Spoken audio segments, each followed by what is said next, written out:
Hello and welcome to ThePrint.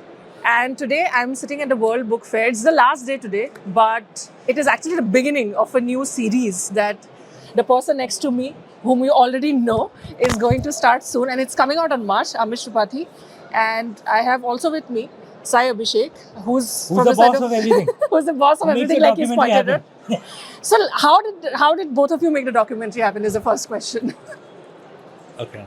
I'll go first. So, Amish needs no introduction, but when we started off a couple of years back, and maybe a little over 2 years ago, we knew Amish was the perfect person to tell that story, which turned out to be Legends of Ramayana. It was a fantastic series, was a super hit for Discovery Plus, ran in many territories, and Amish, and his relationship with Discovery started from there. Right.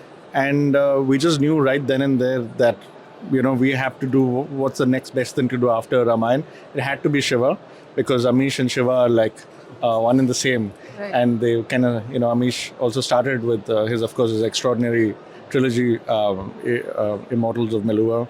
And so, yeah, we started from there, and we knew Amish was the person he was the man for the job. Yeah, no, the experience has been fantastic. I mean, when they approached me first, I'd never been in front of camera, so I obviously had no idea. I didn't have confidence whether, I thought I'd be able to do it. So I remember Sai had come to my complex along with a gentleman called Aman who works for me, and he told me what they wanted was a host who is modern enough to appeal to the youth, but credible enough that even the religious people will like it, and who has good Hindi and good English, because they want to do it in Hindi. My Hindi is, I'm from UP, Banaras. My Hindi is good. So that's what they were thinking. And I didn't have that confidence, but I thought, chalo, try karte, why not? And it would be my fourth career shift from banking to writing. I had already become a diplomat by that time. And it actually worked out very well. I thoroughly enjoyed it. I think Discovery TV, great partners to work with. It's like a mini film. There are some 20 people out there, the drone shots and, some 3 cameras, and their directors, Sujata and Abhimanyu. Whenever I'm not shooting with them, I really love them because their quality is fantastic. When I'm shooting with them, I'm like tearing my hair out. Like for God's sake, this shot was good enough. There was this one shot in Sri Lanka, okay, and they drove me insane because it was a long link that I had to, and they don't have and they have a script, but they don't have a teleprompter. Right. So I have to remember it in Hindi, in perfect Shuddh Hindi, and say it, right? And they wanted me to say a specific word when the waves would crash behind me. And it's a long thing. I'm like, are you freaking insane? And I gave enough good shots. No, please. And then I was like, the camera was on me and I'm looking at it. And Abhimanyu was like with this, because he can't say action because that might disturb the thing. So then he does this because he's timing the waves at the back. And then I start speaking and I have to say it in the same meter so that when I say Meghnad, the wave crashes behind me. Okay. But of course I was irritated like hell. Then when I saw that shot, I'm like, wow, it was worth it, man. So they have that quality obsession, which makes that documentary look very good. So how many shots finally? And which was the shot in which you perfected it? Okay, usually मेरा 1-2 shots में हो जाता है, but this one I think they did it some 6 times, and it was a long thing, and the problem was because it was really hot, and I had to kind of remain waiting patiently because God knows when they'll say yes because that wave has come, okay, and I have to look fresh. So, I mean, of course, Legends of Shiva, like he already said, like I think most of us, including me, I think started out with reading the books, and I think we all got stuck and we all got obsessed for a whole while. That's all we talked about, from Reddit chains to social media to everywhere, So when you're sort of now doing it in a visual format, like you said, you've also shifted from writing to, the visual format. what is that fundamental change? Because you're talking, it's a documentary, so there is a certain kind of time limit as well, which books obviously don't. You don't need to have. So what was the struggle like? These are the places we definitely have to cover. Like, how was that? How much time did it take to sort of finalize, zero in? These are the number of places we'll definitely need to go. These are the temples we are going to show. And this is the narrative, because every temple, as far as I am aware, will have this rich history and an interconnected history. It's not one thing that we're going to talk about, right? So how was it like zeroing on which number of temples or all of that? Should I go first? You go first. Look, it is an audiovisual medium. The difference between audiovisual and writing is A, it's a team effort as compared to writing. B, there are budget and practical considerations. Right. In writing, I can just, whatever catches my fancy, I can write it down. And I want to show an animal called liger, which is a lion and a tiger. I can just do it. But if it's in a movie, it just takes a lot of special effects and whether you want to spend that much money. Which is why I think the way Discovery works is actually good, because there's a very long period of pre-production, where they plan everything properly. We may want to visit every place, but we may not have the budgets, and I may not have the time. I can only give so many days because I'm a workaholic. I'm working on various other projects. And then if we go to a place, it has to be, various factors have to come in. One, the permissions first. Second, it has to look good, because it's an audiovisual medium, right? You may have something that's very important, but for whatever reason, it doesn't look good.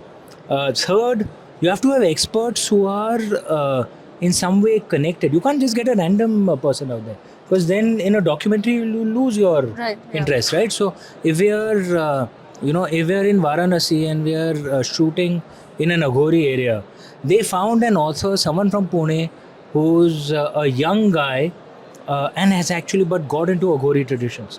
So he speaks, English like a modern guy. He's like a college kid, but he's actually gone to Aghori. We went to Chitrakoot. We were seeing an underground river. They found a geologist who could, so the planning of it makes the entire package actually work visually, expert-wise, and my script, and of course making it all work in a very tight schedule. Yeah. And how many days was like the schedule? Like how long was if I had to put a number, like these many months from beginning to end? My shoot is normally 3 to 4 weeks. Okay. It's very difficult for me to give more time, and I give that time only to Discovery TV. Actually, other documentaries I don't give so much time. But other planning, I can add a couple of points to what Amish is saying. Was saying. See, essentially, we spend about 6 to 8 months in development of just the story, the revisions, the research, and of course, we consult with Amish because he has a vast knowledge of wealth of knowledge, right, around all of these subjects. So we layer that on top of the research that the teams do and the directors and the producers do. So, and then that is married to on-ground research, very much like what you would do as a journalist, right? We consult with journalists, authors, experts, subject mythologists, and then we kind of mix and match and see how to tell a story as filmmakers. How can we make it visually strong and striking, right? And of course, rest is filmmaking, right? You have to add music and editing and fantastic drone visuals. Make Amish do 6 or 7, 16, and the waves. 10, now I'll 15. remember to, like when I'm watching, I'll be waiting for See, waves was season 1. Season 2 has other examples. Some of those things, I'm thinking, I am literally going to die here. I'm at the edge of a cliff. I don't care about your shot. We have another season, so, no, but I'm kidding. But so it's a very robust development process. The filming itself is quite quick, but like Amish rightly said earlier as well, the places are not easily reachable. So there's a lot of logistical planning and that needs to be done for crews to get to these places that generally regular people don't get to. And so we as Discovery pride ourselves in going to places others can't get to and putting cameras there and bringing, whether it is in Egypt or whether it's in Chitrakoot or whether it's in Nepal. This is what we do, or we go to space, know. So there are all of these different, genres that we play in. And this is what happens in the filmmaking side, in non-fiction, factual storytelling. The infrastructure, logistics, it all has to be. because you have actually it's actually like a mini movie in Right. some ways. So it's an intense project. Yeah. So, generally, I think in the last couple of years, there also has been a lot of interest in myths and mythology in general among the Indian public. They're also reading. Something that we at some point were saying that people are not reading, especially with non-fiction. I think there's a lot of people going in wanting to read, learn more. And now, for example, the Kumbh. For example, you'd see so much of happening. There's so much also of coverage. Like, of course, there was a coverage earlier as well, I remember.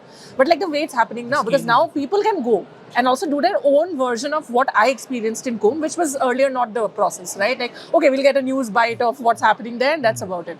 So when there's this atmosphere of people wanting to know more and all, so what do you think? Like, both in terms of like from your end, from terms of producing something, and your end, because you've written so much about it, you were probably the first writer who was talking about it, bringing fiction into legends that we may have heard of but never really connected.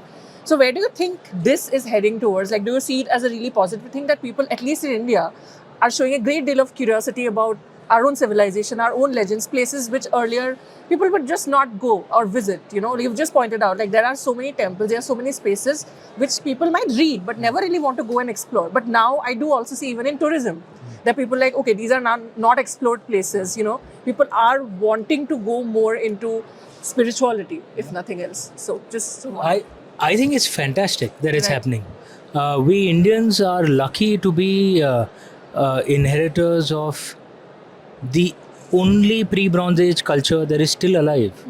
There must be something special in our culture that all civilizations have a cycle. Arnold Toynbee is famous, cycles Right. of civilizations. India just the only one which somehow just keeps breaking every rule. And I think what's even more special, perhaps in today's day, is after a few centuries of decline, we are rising economically and in terms of power once again. So we are approaching our culture with a much more confident perspective. Right. It's not of the way our earlier generations did, which was with a slightly insecure perspective. And I think a third thing that is extremely significant is there's a vast number of Indians now who have felicity with English as well, right? They may have felicity with other languages too. I can comfortably speak in Hindi and English, but there's a large number, tens of millions, perhaps a few 100 million, who are good with English but very rooted in India. Right. Unlike the anglicized elite earlier, who were good in English but had been deracinated Right. in some ways. What this does is the sheer strength of volume. Indians speaking of our culture in English will naturally impact the West. China doesn't have that. They don't have a large tens of millions of people who are very good at English. They don't. So in their eyes, they weren't able to impact the West. In our eyes, we will be. So I think it's a very fascinating confluence of long-term factors that's happened. It's a great time to be in India. If I may add just one more, another color to what Amish was saying, absolutely agree that this is a great time to be alive when we ourselves are discovering our own culture Right. and our history and mythologies in the way that it's meant to be, understood. Like we have great authors like Amish, historians, archaeologists, influencers, content creators, journalists. It's great. It's, I think, more the merrier. But again, you need a brand like a Discovery to come and tell you the Right. stories behind the stories. We're not giving a news bite or an Instagram reel, right? Like you need to go on that journey with Amish, so that you feel like you're with him on that journey when he goes to Maharashtra or like Kedarnath or wherever, right? And then when he reveals it, so you're kind of you feel like you're also in that journey along with the host, and so it's a discovery, because today it feels like the whole world has been discovered, supposedly, because of the nature of social media. You feel like, oh yeah, I know about this, but you actually don't know. So that's what documentary and non-fiction story does, is it immerses you into that journey, and you feel like, yeah, I've discovered something new that I didn't know before. So yeah. Yeah, and I can, in fact, just to add one more to the point that Sai was saying, that it's a beauty of long form content. You can, yes, many people keep scrolling their feed. That's one aspect, but there are many, particularly among the younger generation, who will binge on something as well. Like our generation had average attention span for most things. The younger generation, either they give you nothing, just 10 seconds, or they give you everything, an entire weekend. Right. How do you get that privilege of being in that high quality space where they give you everything? They give you an entire weekend, which is what actually Discovery does so well. This is essentially long form content done beautifully. And you discover and you learn stuff. Like there's something that you should see in the documentary itself, but it's a temple where both Hindus and Muslims come to pray to Lord Shiva. And it's a local temple in Maharashtra, but many in other parts of India won't have known. And it's present, and it's visually such a stunning temple. And Discovery presents it so beautifully that you'll get lost in it. And I'm betting that many non-Maharashtrians will start landing up there. Right. Because it's been shot so beautifully, right? So there are things like this which only long form content can do, which are your feed where you have just 10 seconds, it can't do it. But there is also, like what you just pointed out, I mean, I'm just adding on to it more. I mean, it's as good an observation or a question, it can go both ways. So, a lot of travel reels that I now see, or even as a journalist, when we're writing about something, one of the things that has become, which is what I was sort of going for, is that people like to look at things, like you said, if this is a particular temple, which of course, what often happens is when you are local in the area, you're like, but this is every day for me. I mean, it's not special in the way somebody else would come and see and, this is special. So, but there's a lot of curiosity now to actually go local, right? Like earlier, there was a whole trend, and it still goes everywhere. We have to travel to a foreign country, then it's travel. But now there's an increased sense of, no, we want to go and find something which is nobody else has done. I mean, there's also that thing. So when you are then bringing in the long format, and what you're basically also telling people that yes, there are like 5 temples everybody knows about probably, but there are these small spaces which are still special because nobody has gone. So do you think that is also adding to the Gen Z viewership? Because as far as I know, as many stories as we write, often there's a concern. We need to understand what the Gen Z watches. What do they watch? Look, we may attract them right through stunning visuals, right? And through good dialogues or through a good conversation. But what one is hoping is that when they go to those temples, they'll find a deeper meaning. Right. A thing that strikes me, and most of my readers are actually the youth. I interact a lot with the youth. It's much worse in the West, but it's there in India as well. And perhaps it's a result of social media, the pressures of... There is an increasing level of depression. There's an increasing level of almost emptiness, right? And this thing that you can just keep having brands and just partying with friends, all that you should do. I'm not denying that, but if that's all that you're doing, right, there's no meaningful relationship. There's just situationships. It doesn't lead to a fulfilled, happy life. And what one hopes for, what programs like this can do, is that they discover that there is another path. Enjoy life, but have a sense of balance. There is another path, and it'll actually make you stronger. It'll make you happier. That's what one hopes. And I think that is happening through the books, through the documentaries. I was told by some UP guys in Chitrakoot, various other places, our documentaries have actually had an impact in, more people finding out, going to, because we go to really, I mean, of course, if you're shooting in Kedarnath or Varanasi, look, everyone goes there. Right. But we go to really out of the way places, right? And then we shoot out there, and then people get to know. Then people start landing up out there. And then there's spirituality that they discover there. You want to add something? Yeah, so I would say to the travel part of your question, 100% right. After Legends of Ramayana launched, we know enough people, anecdotally I can tell you, enough people have said we've used the show as a reference to plan trips, holidays, family holidays, solo journeys, etc., and go to those places. Because to the other point you were making, yes, there is a Kedarnath, but you're not seeing it with the larger context of the bigger story. Right. So when they go there, they're already going with the knowledge that they've gained from the show, and when you go there and experience it, your experience is much more richer. Right. It's way better than reading a guidebook or Googling it, right? So, and it's associated with Amish and Discovery. So and then it's even more authentic for as an experience when you go there, right? So 100%. So people are using it like a travel guidebook almost, and I'm sure that'll happen with Shiva as well. A lot of these are known, like even in the past, like Egypt or Greece or whatever. It was always a Western, Right. Archaeologists will go and say, "I discovered this," and the locals will be like, "We've already discovered this."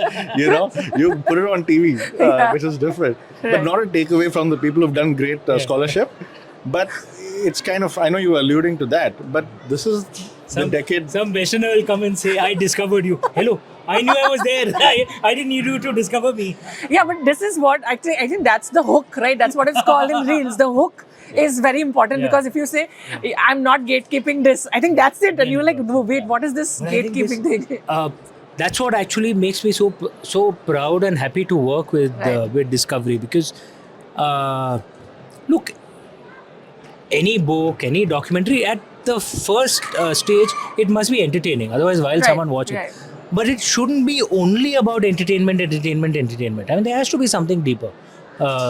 It gives you satisfaction as a creative person कि भाई मैंने कुछ तो positive कुछ add किया.